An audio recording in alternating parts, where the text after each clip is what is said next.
Hai Publikers, tahukah kamu kalau keinginan Malaysia untuk menjadikan bahasa Melayu sebagai bahasa kedua ASEAN masih terus berjalan? Mereka terus bergerilya demi menancapkan keinginannya tersebut. Tahun 2025 ini adalah di mana Malaysia menjadi ketua ASEAN. Apakah di posisi ini Malaysia akan memanfaatkannya demi menjadikan bahasa Melayu menjadi bahasa ASEAN?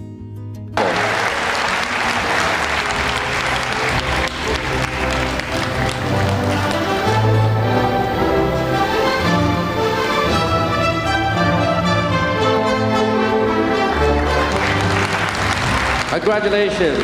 This symbolizes the handing over of the ASEAN chairmanship from the Lao PDR to Malaysia. Let us welcome Malaysia as the ASEAN Chair 2025. Boleh nak jadikan bahasa Melayu sebagai bahasa kedua ASEAN, tapi persoalannya bahasa Melayu versi mana? Versi Malaysia atau Indonesia? Yang ini kita kena jelas ya. Walaupun kalian mengatakan akar bahasa Indonesia adalah bahasa Melayu, namun slang dan perkataan serta ayat mereka sangat berbeza dengan bahasa Melayu versi Malaysia. Jadi bahasa Melayu versi negara mana yang akan jadi bahasa Melayu kedua ASEAN? Kalau tanya saya lah kan, bahasa Melayu versi Indonesia lebih layak. Sebab apa? Sebab bukankah pemimpin dan rakyat Malaysia sendiri terhegeh-hegeh menggunakan bahasa Melayu versi Indonesia? Bukankah sudah ada sebenarnya banyak saja perkataan Melayu Indonesia yang sudah dijadikan sebagai bahasa Melayu kita, dah sampai masuk dalam kamus kita lagi tu. Anda pun tahu kan perkataan-perkataan tersebut. Saya tak nak sebutlah benda tu. Dalam keadaan kita yang menyembah bahasa Melayu versi Indonesia, apa kau ingat kerajaan Indonesia nak bersetuju jadikan bahasa Melayu versi Malaysia sebagai bahasa ASEAN? Memang taklah.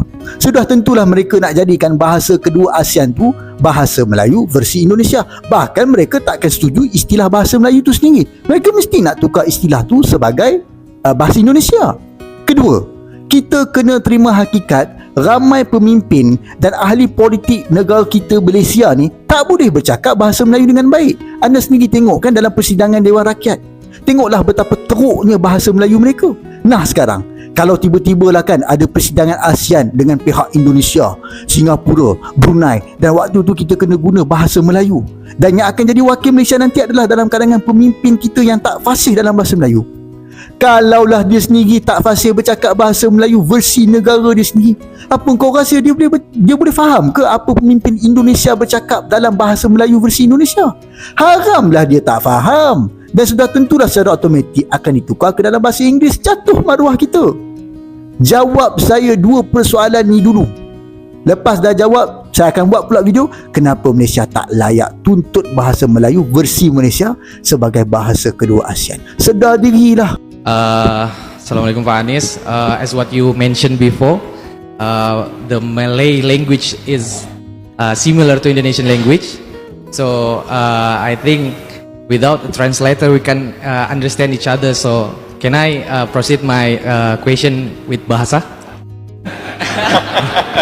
There is non-Malay in attendance here.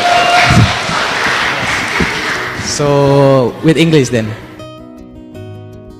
Pak Anies asked you to ask the question in English then, to the benefit of the other audience. Okay. So I would like to ask regarding the language of Malay. What is your opinion if this language became the official language of ASEAN beside English? Because I think this language is spoken in Malaysia, southern Thailand, and some part of Indonesia. So, what do you think if this language became the official language of ASEAN? Thank you. Namanya apa? Azam Kasubah. We need to enrich our language to begin with.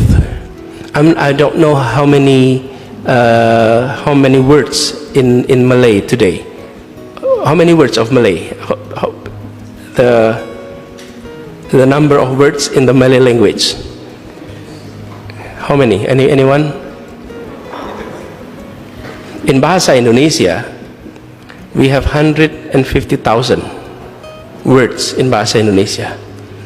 And I remember when I started my job as Minister of Education, at that time it was only around 90,000. So I told our team, we need to enrich our language, because 90,000 is not enough. Do you know how many words in the language, in English language? 1 million. And 7,000 additional words every year. How many languages in Arabic? 12.7 million words. Okay? So when you talk about our language becoming a language of international community, you really need to do our homework, enrich our language. How do we enrich our language? Absorb local language across the archipelago. Across the archipelago. Because in many local languages, even the word falling, it can be 20 words of falling. If you fall to the front, that's different word. If you fall to the back, that's different word. If you fall because it's slippery, that's different word.